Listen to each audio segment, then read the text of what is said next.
Good afternoon, everyone. This is day 28 of the Trump Republican shutdown.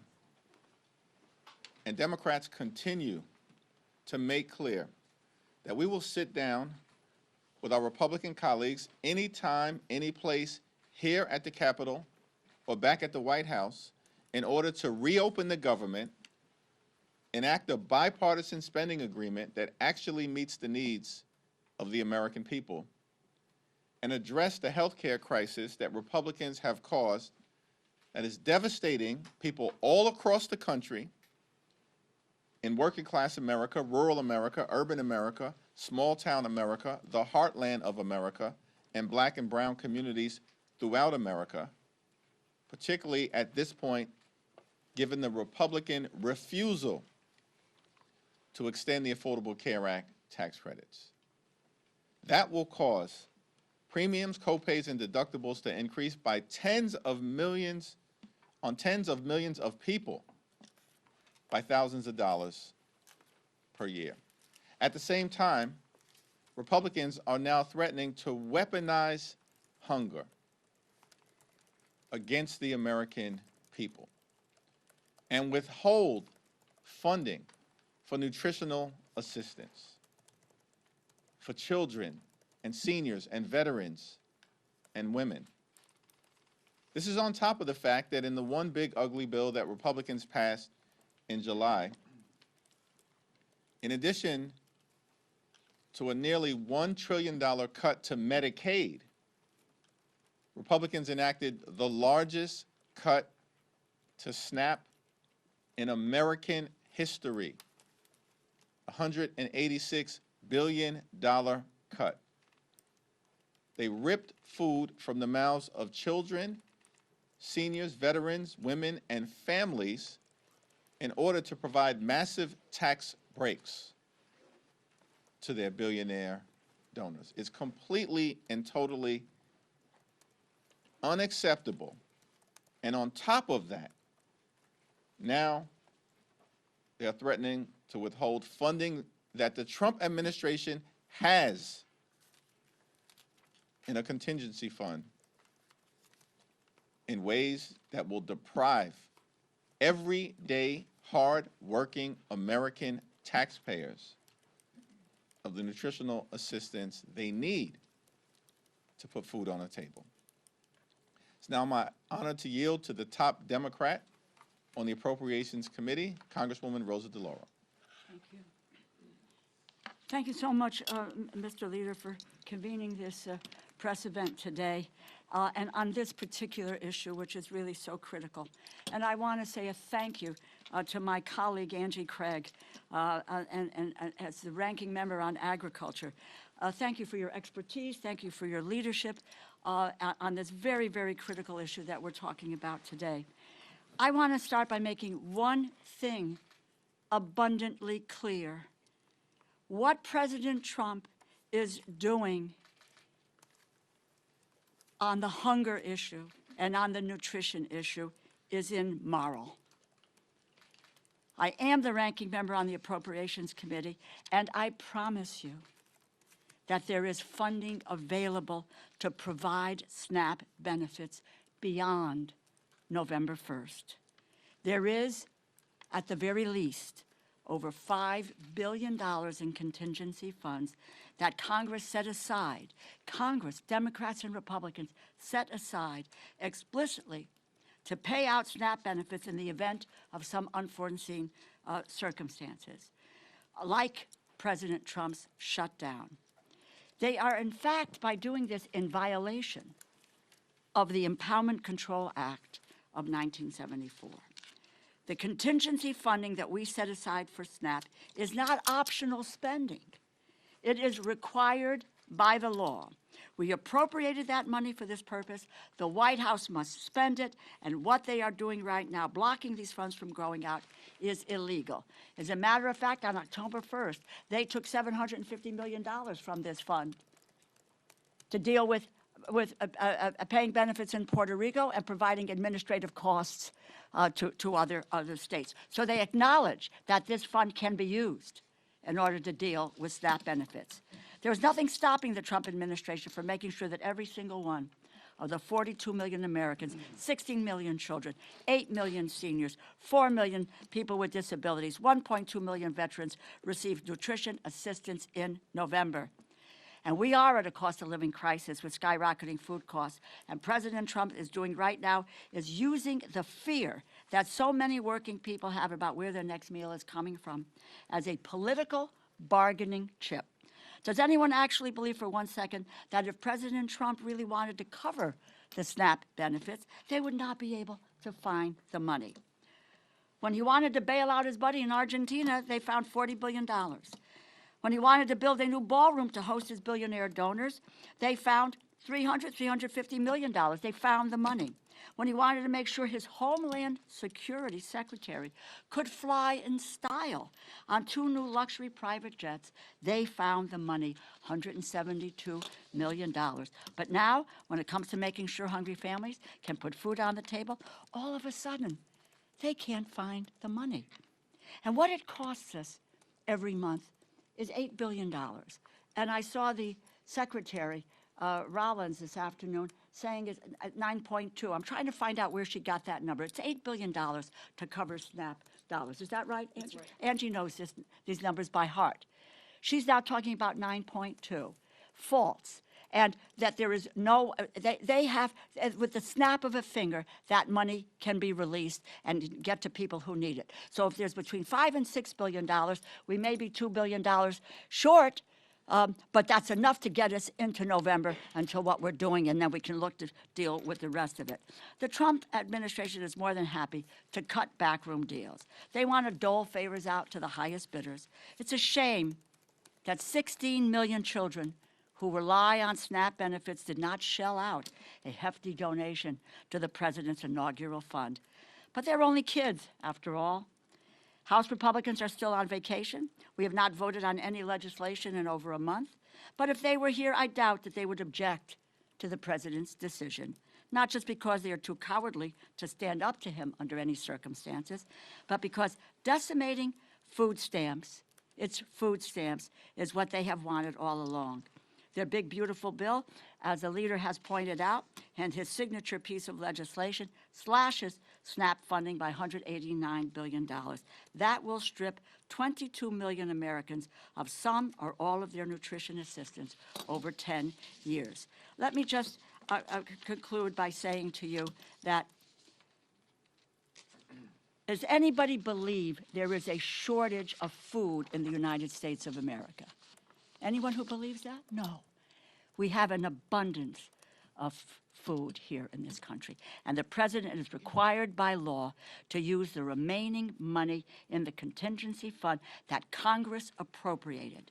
It's not up for debate. He has the broad authority to transfer funds beyond that to cover the program. If he does not do so, it is because he chooses to not do it. It may be because they don't care about feeding hungry families. I don't deal with food insecurity as a phrase. This is about hungry people.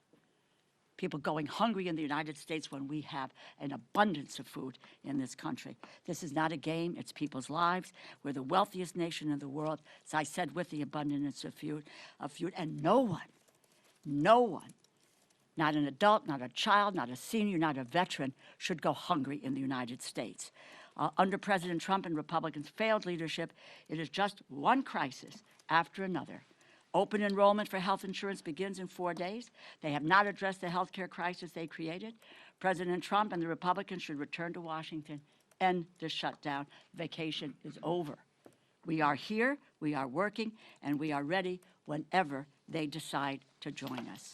Let me turn it over now to the really indefatigable and will be chair of the not appropriations, of the Authorization Committee, Angie Craig from Minnesota. Well, thank you so much, Rosa, and thank you, Leader Jeffries. We are here today because President Trump and Secretary Brooke Rollins have chosen to take food away from 42 million Americans. Instead of coming to the table and working with Democrats to find a way to protect Americans from losing their health care, their health insurance premiums increasing dramatically, or both, the Trump administration has chosen to use the security of food in our country as a bargaining chip in a government shutdown. The president can't even be bothered to be in the country while Americans line up at food shelves across our nation. 440,000 Minnesotans alone need access to the SNAP program. The Trump administration has the appropriated funds and legal authority to fully fund SNAP in November, plain and simple. They are refusing to follow the law, and they are cutting food assistance when there are ample funds available, over $5 billion in the SNAP contingency fund, and they have the legal statutory transfer authority to fund the rest. If the president wanted to help feed hungry Americans, he would. He's shown us that. He does whatever the hell he wants to, whether it's legal or not. This is not only legal, but it is the right thing to do. But his actions have shown a callous disregard for America's seniors, veterans, and families with children. Earlier this year, he canceled food orders to food banks, stopping $500 million worth of food from reaching people in need. Food that our family farmers across this nation have grown. Food that they counted on being able to sell to the nation's food banks. The Republicans' one and only priority this Congress has been the big ugly bill, which not only cut health care by $1 trillion, but also cut SNAP by $186 billion, a frontal assault on our most effective basic need food assistance program to help vulnerable members of our community who rely on it to keep food on the table. Now the administration is taking food away from 16 million children, 8 million seniors, and 1.2 million veterans. Their hands are not tied. Their hands are not tied. The law is clear. The law is as clear as this administration's cruelty is as clear. The law is as unambiguous as congressional Republicans' desire to let the ACA tax credits expire. It is unconscionable. It is egregious, and it is illegal. I'm calling on the president to do the right thing and the moral thing, which coincidentally offers him a chance to do something he rarely does, which is follow the law. I'm calling on my Republican colleagues to speak up to your friends in this administration and at the USDA and deliver a simple message. They have the money and the authority to fund SNAP. Hungry Americans are not poker chips. Their health and well-being are not to be gambled with. And I so appreciate the attorneys generals from across this nation, including my own Minnesota Attorney General Keith Ellison, for standing up to this administration earlier today. Stop playing politics with America's hungry children, veterans, the disabled, seniors. Get back to the negotiating table. Open up the government and fund SNAP in November. Thank you. Connecticut joined that suit too, so excited to be with you. We're going to do on-topic questions first around the shutdown, SNAP, and healthcare. My question is for Congresswoman DeLauro on the shutdown. The speaker said that throughout the shutdown the last month or so that appropriators have still continued to work on the 12 appropriations bills. Can you talk about what that work has looked like as lawmakers have been off the Hill? How have your members been able to engage with Republican appropriators in both the House and Senate? Sure. When when the four of us sat down, Congressman Cole, Senators Murray and Collins and myself, that's really now over a month ago, and we came together and we talked about 2 or 3 things. One of them was that what we needed to do was to have the top lines for the agriculture, interior, and the military construction bill. The second thing, and we agreed that we would do that, so we had a number to work to. The second thing was that we would do a bipartisan continuing resolution. a bipartisan continuing resolution. And that would include two things, one of which was to take into consider Democratic priorities, because all of the bills that we had seen were just unilaterally partisan. And amongst those Democratic priorities was the issue of health care and the premium subsidies and the Medicaid cuts. It's $1 trillion and the skyrocketing costs that are now upon people at this very, very moment.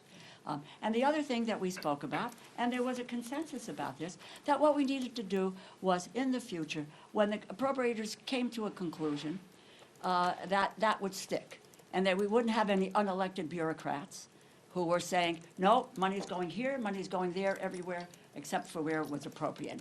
We had consensus about that. Not a few days later, on the table, bang, this is a Republican continuing resolution, and therefore, that's what it is. In the meantime, yes, staff in both the House and the Senate have worked on those three bills, and I would just say they have made progress on the bills. But the issue now is coming to the table to be able to deal with the continuing resolution and the issues that have been central to that, which is cutting the costs and canceling the cuts and saving America's health care. Now, you may want to ask, what does that have to do with the bill? Well, the continuing resolution is 91 pages. 67 of those pages are about health care and so forth. So it is the appropriate conversation, and given that those notices are going out now, that we need to deal with it now. So we are waiting for them to come to the table to reopen the government, and honestly, if we can get my three other colleagues, we would move on appropriations bills. But they have refused to come to the table since the outset of this debate.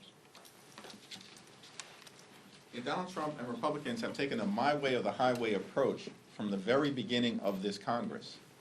And we've maintained, led by Rosa DeLauro, that we want to sit down and negotiate a bipartisan spending agreement, now reopen the government, but at the same period of time, address the Republican health care crisis, which has been devastating on everyday Americans and hardworking American taxpayers throughout this year, including the largest cut to Medicaid in American history. Hospitals, nursing homes, and community-based health centers closing because of Republican policies and their one big ugly bill throughout America, including in rural parts of the country. The American people now confront the possibility of a $536 billion cut to Medicare because of what Republicans did in their one big ugly bill if Congress doesn't act by the end of this year, and now because Republicans refuse to extend the Affordable Care Act tax credits, tens of millions of Americans right now are receiving notices as we approach open enrollment on November 1st, indicating to them that their premiums are going to skyrocket in ways that will make it unaffordable for them to see a doctor when they need to see one, when their children needs to see one, when their family members need to see one. This is a health care crisis that Republicans have visited on the American people, and it has to be dealt with decisively. We're now heading into a SNAP crisis, as Angie Craig and Rosa DeLauro have so powerfully articulated. That is a man-made Republican crisis, because Donald Trump has decided that he wants to force millions of Americans, including possibly 16 million children, to experience hunger so they can continue their my way or the highway approach toward driving their right-wing extreme agenda down the throats of the American people. Unacceptable. Mr. Leader. Thank you, Mr. Leader. Today is the first day air traffic controllers will go without a paycheck. You're speaking about SNAP right now. We also have questions around how troops are going to get paid.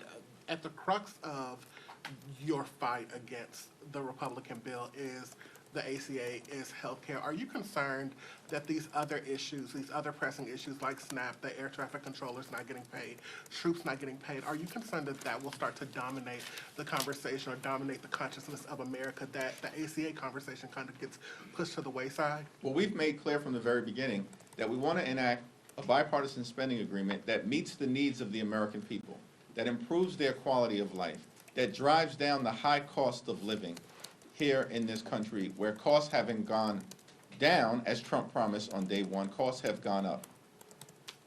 And we set out from the very beginning in September that we want to reach a spending agreement that's bipartisan, that meets the needs of the American people in 3 areas: their health, their safety, and their economic well-being.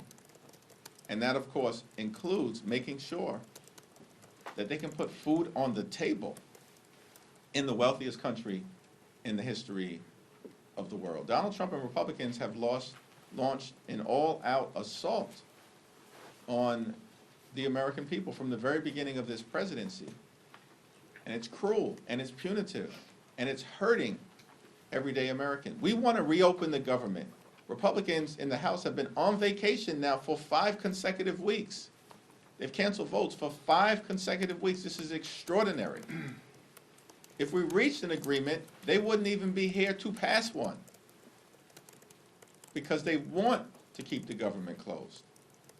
And we're just going to continue to urge them to come to the negotiating table so we can reach the type of bipartisan spending agreement that the American people deserve. I don't know, Mr. Angie, what do you want to say? I would just add to that, look, the time is now that people are looking at what their healthcare costs are going to go up. November 1st, when people open their portal in Minnesota on MNsure, the average increase for a 60-year-old couple is going up $15,000 next year. Think about that. How can Americans fit another $15,000 into their budget? They can't even afford their housing and their health care and their grocery costs today. This is a moment in time where we have to have the moral courage as Democrats and Republicans to come together to make sure that Americans can stay healthy. People are desperate as they go to renew their health care. It's not in December. It's not next year. It is November 1st, this Saturday. So in terms of being distracted, people are not distracted by the premium increases that they're getting. They are laser focused on what's happening in their own budgets right now. If I just want to add one more thing. A young woman in my district, Renee, who I was with on Friday, she got her notice, an increase of $2,000 per month. $24,000 a year for health insurance. Can anybody here pay for that? She can't. Her husband is gravely ill, he doesn't have insurance, etc. These are real stories. But I would say to you that on the food stamp issue, the money is there. Let us not let them get away with saying that they can't do it. They have their political will isn't there to feed the people who rely on the SNAP program, which is the most effective anti-hunger program in the United States of America. They're playing fast and loose with people eating. Can you imagine that? But that's the reality, and you need to talk about that. They just talked to states about not wanting to reimburse. My state of Connecticut yesterday is putting up $3 million. They want to know if they can get reimbursed. This administration has said, no, you can't get reimbursed. But you know what's happened in the past?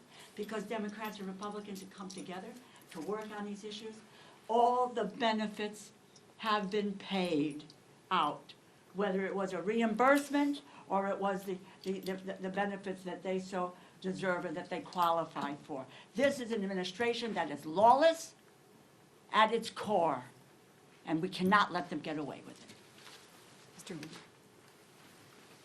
Yeah. So we're almost about 3 days out from where the original Democratic CR was set to expire. Can we expect to see a new Democratic CR with a new date and any other potential policy changes? Well, we'll continue to be in conversation with our Senate Democratic colleagues. We've all held firm to the proposition that we want to reopen the government. We want to negotiate a bipartisan spending agreement. That's our position, and we've maintained it from the very beginning. The problem, the reason why we're in this shutdown, day 28, is that Donald Trump and Republicans continue to maintain a my way or the highway approach, and the American people know it. Which is why the American people have turned against Donald Trump and Republicans, because their policies aren't working. They've gone too far in area after area after area, and have not made life better for the American people. So we'll continue to be in dialogue with our Senate Democratic colleagues, but publicly, our position has been the same as our private position, which is we'll sit down anytime, any place with anyone on the other side of the aisle, either here at the Capitol or go back to the White House, where we've repeatedly made clear to President Trump. Reconvene the legislative leaders. Convene the appropriators. Do what leaders do in moments like this, as opposed to being missing in action now for 28 days while finding $40 billion to bail out a right-wing wannabe dictator in Argentina and destroying the historic parts of the White House in real time so that he can construct a ballroom where he will be celebrated like a wannabe king. This is all outrageous stuff. And the American people see it unfolding before their very eyes. And they know that Donald Trump and Republicans have not been serious about doing what is necessary to enact a spending agreement that actually improves the quality of life of hardworking American taxpayers. Mr. Leader. Thank you, Mr. Leader. Republicans have said that the easiest way to fund SNAP is to reopen the government. And you say that Democrats want to reopen the government. Why not call on your Senate colleagues, your Senate Democratic colleagues, to reopen the government and alleviate all the impacts of the shutdown, and then immediately dive headfirst into solving this healthcare crisis? All hands on deck. As has been the case, and as Angie Craig and Rosa DeLauro, who I'll yield to momentarily, have repeatedly said, the funds have already been allocated by the Congress in a bipartisan way to allow a continuation of SNAP benefits through November 1st, deep into the month of November, and there's additional funds that are available to be reallocated so that not a single person in this country goes hungry. And if that happens beginning on November 1st, it's because Donald Trump and Republicans want the American people to go hungry. And that's the problem that we confront. Yeah, that's absolutely the case, and that's exactly what the lawsuit that was filed across this country by 23 states, District of Columbia, others, says that they have an absolute legal responsibility to use the contingency fund to fund SNAP. That we have never seen a lapse in funding of SNAP during a government shutdown previously. And they also have the authority, Secretary Brooke Rollins, to move additional money over to make sure that not a single child in this country goes hungry. They are ignoring their legal responsibility. They are ignoring the moral clarity that we have, that there is no way we should be allowing seniors and veterans and children to go hungry in this country. And where are they? The president is in Japan, trying to get people to buy foreign cars. Last week, he was trying to get people to buy Argentine beef. This is not an America First administration. These are not America First policies on behalf of this administration. And what people really care about in Minnesota and across this country is what's happening in their own budgets. And what's happening in their own budgets is that this president's trade wars, attacks on family farmers by decimating the farm economy, is causing farm bankruptcies to dramatically increase across our country. And look, it's a slap in the face to family farmers.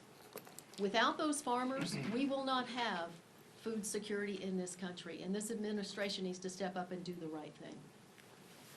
By the way, supplemental nutrition assistance program, you know, we just don't sit here and say, okay, we're going to pass this law today, and Democrats and Republicans are going to agree to that, and the president signs it into law, and then we say, oh, hey, did we really mean to do that?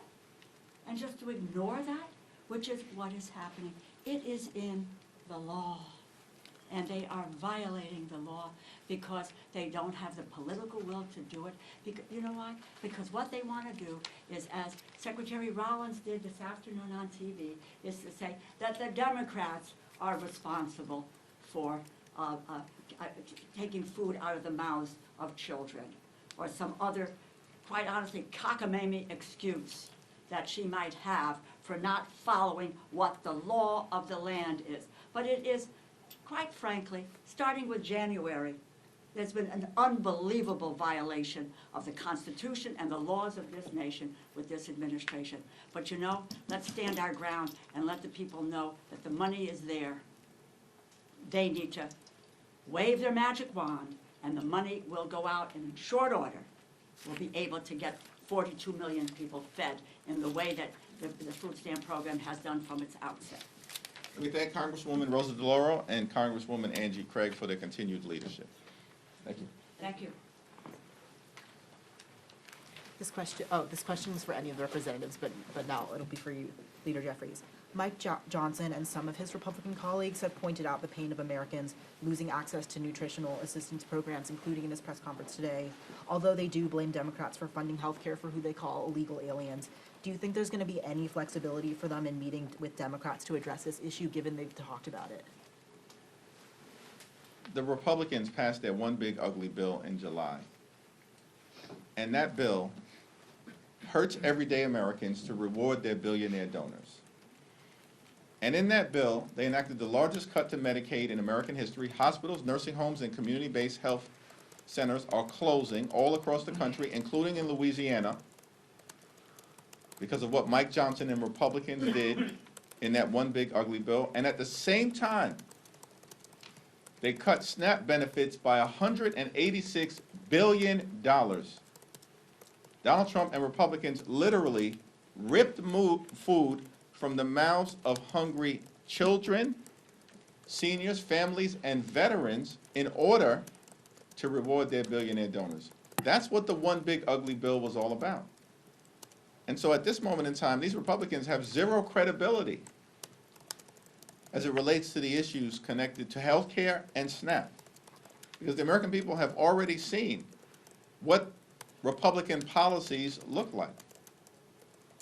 And that's ripping health care away from millions of Americans and doing the same thing as it relates to nutritional assistance. Our position continues to be clear. Let's sit down. Let's reopen the government. Let's find a path toward a bipartisan spending agreement that actually meets the needs of the American people. But we have to address the Republican health care crisis and the fact that on November 1st, just a few days from now, open enrollment will begin and reality will strike for tens of millions of Americans who receive their health insurance, both from the Affordable Care Act tax credits and beyond, that their health care costs are about to skyrocket, in some cases increase by $10,000 per year, $15,000 per year, more than $20,000 a year. These are working class Americans who are about to be hit with these dramatic increases that they cannot afford. And that's why Democrats continue to be in this fight until we win this fight.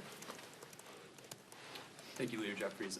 The House Oversight Committee released their report into the former President Biden's auto pen use and the probe that they investigated. And Attorney General Pam Bondi said that the DOJ will initiate a review of the Biden administration's reported use of the auto pen for pardons. Can I get your reaction to that?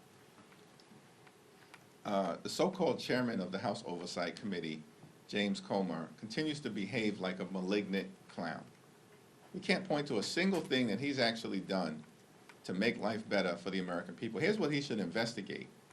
if he's investigating presidents or former presidents. Investigate the fact that Donald Trump promised that costs would go down on day one. He promised, Donald Trump, repeatedly, that costs would go down on day one. Costs haven't gone down. They're going up. Inflation moving in the wrong direction, as evidenced by the most recent report that was just issued last week. Housing costs are up, grocery costs are up, child care costs are up, electricity bills are through the roof.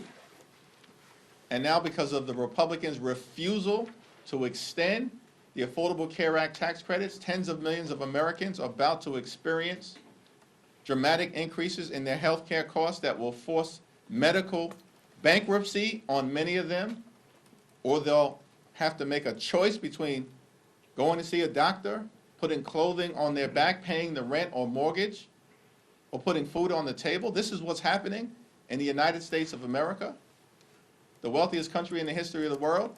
If James Comer wants to investigate something, investigate Donald Trump's lie that he was going to lower costs on day one. Thank you, Leader. I have two questions. The first is about the federal workers, the largest unions letter earlier this week. Does this give you any concern that that will put pressure on Senate Democrats to cave? And then the second question is about Mamdani. Obviously, you've given him his endorsement. Do you encourage Leader Schumer to do the same? I issued a statement with respect to the mayor's race in New York City last Friday. That statement speaks for itself. In terms of the current situation that we find ourselves in relative to hardworking federal employees, we support them and will continue to stand by them. The Trump administration has fired or let go more than 200,000 hardworking federal civil servants this year prior to the shutdown that they're visiting on the American people. That's what the Trump administration has done. This year, fired more than 200,000 hardworking federal employees. They have been targeting civil servants from the very beginning of this presidency. In fact, members of the Trump administration have said publicly that they want to traumatize federal employees. That's what they've said.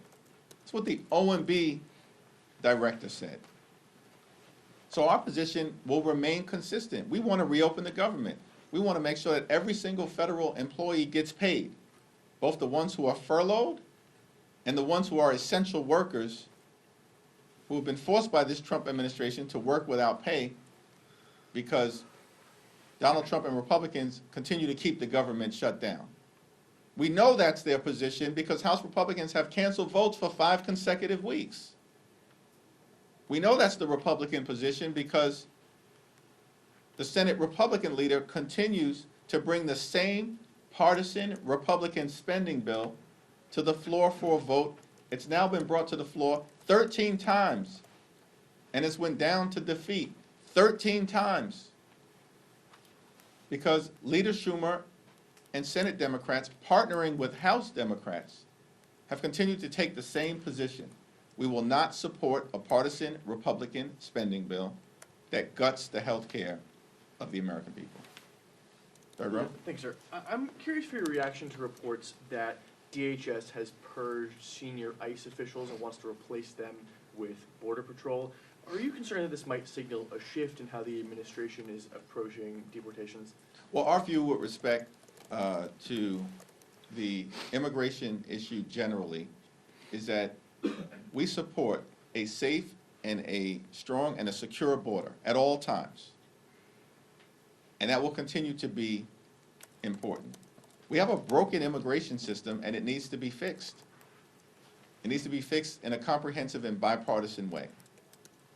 At the same period of time, the American people are understandably horrified at the extremism that the Department of Homeland Security has unleashed on law-abiding immigrant families and communities, separating hardworking mothers from their children, in many instances, children who are American citizens.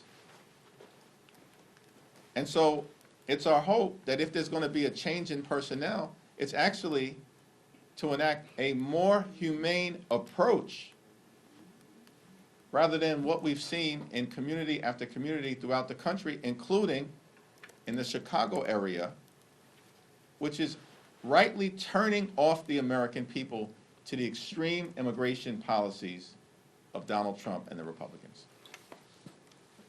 Yep. Do you believe Eleanor Holmes Norton should retire, given mounting concerns over her mental fitness for office? I have not had a recent conversation with Delegate Eleanor Holmes Norton. Obviously, she's had a legendary career. Ultimately, it's going to be her decision and the people of the District of Columbia to make that decision as to who's best positioned to represent their interests moving forward. Thanks. Just piggybacking off of an earlier question, regarding the Federal Workers Union, Speaker Johnson earlier today, reportedly on the call with his conference, indicated that he thought that that pressure and the SNAP benefits would force Democrats' hand to adjust. What's your response to his supposition that this may change things? And is there any, in your mind, is there an off-ramp? Well, Democrats are going to continue to stand up for hardworking federal employees, as we've done throughout the year, in the face of the relentless targeting of civil servants by Donald Trump and his administration. Federal employees know who stands on their side. It's us, House and Senate Democrats. They've lived the experience of the Trump administration going after them in the most horrific ways possible since January 20th, and we, as House and Senate Democrats, are going to continue to stand up for them.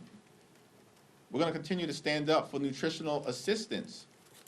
It's the Republicans who cut $186 billion, the largest cut to SNAP in American history. They just did this in July as part of their one big ugly bill so they could reward their billionaire donors and continue to subsidize the lifestyles of the rich and shameless. It's out of control. That's their track record. That's the Republican track record. And of course, we're going to continue to stand up for the health care of the American people. And I don't know why Republicans think this is a game. This is not a game. This is about the health and the well-being, economically, of the American people. And Democrats are going to stay in this fight until we win this fight for working class Americans, for middle class Americans, and for hardworking American taxpayers. Thank you all.